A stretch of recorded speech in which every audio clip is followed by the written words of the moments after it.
कैसे बनेगा 50 करोड़ का फंड? जान गए सीक्रेट तो पीढ़ियां बैठकर करेगी मौज। जी हाँ दोस्तों, अगर आप चाहते हैं कि 50 करोड़ का फंड रिटायरमेंट से पहले तैयार कर लें तो आपको कुछ बातों का ध्यान रखना चाहिए। आज के समय में म्यूचुअल फंड से यह कर पाना संभव है। म्यूचुअल फंड निवेश लंबी अवधि के लिए सबसे प्रभावी निवेश विकल्प में से एक माना जाता है। एसआईपी यानी कि सिस्टेमेटिक इन्वेस्टमेंट प्लान के जरिए निवेश करने वाले निवेशकों को मार्केट के उतार चढ़ाव की ज़्यादा चिंता नहीं करनी पड़ती है, क्योंकि यह निवेश का औसत लाभ प्राप्त करने में मदद करता है। एक्सपर्ट की माने तो लंबी अवधि के निवेशकों को 15x15x15 रूल्स को अपनाना चाहिए, जिससे वे 15 साल में 15% सालाना रिटर्न प्राप्त कर सकते हैं।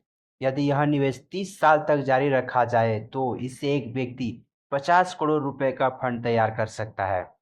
15x15x15 रूल यह दर्शाता है कि यदि कोई निवेशक 15 साल तक हर महीने एक निश्चित राशि एसआईपी में निवेश करता है तो उसे औसतन 15% सालाना रिटर्न मिल सकता है। यह रूल बताता है कि लंबी अवधि में सिप का कंपाउंडिंग इफेक्ट बेहद प्रभावशाली होता है। कैसे बनेगा 50 करोड़ का फंड? यदि कोई निवेशक 30 साल की उम्र में निवेश शुरू करता है तो उसके पास सेवानिवृत्ति तक 30 वर्षों का लंबा समय होता है। इस अवधि में यदि वह सही रणनीति अपनाए तो 50 करोड़ रुपए का निवेश लक्ष्य हासिल करना संभव हो सकता है। इसके लिए उन्हें शुरुआत में एक संतुलित एसआईपी राशि से निवेश शुरू करना चाहिए और हर साल अपनी एसआईपी राशि को बढ़ाना चाहिए। इस रणनीति को एनुअल स्टेटअप स्ट्रेटजी कहा जाता है।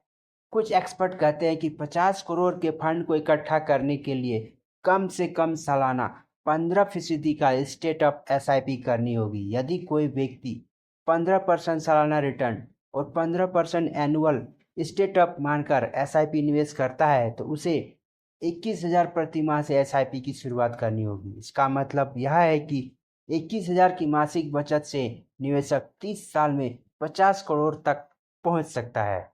इसी तरह की जानकारी के लिए हमारे साथ बने रहें और म्यूचुअल फंड में निवेश करने के लिए आप हमारे दिए गए ऐप लिंक पर क्लिक कर सकते हैं और वहां से निवेश शुरू कर सकते हैं।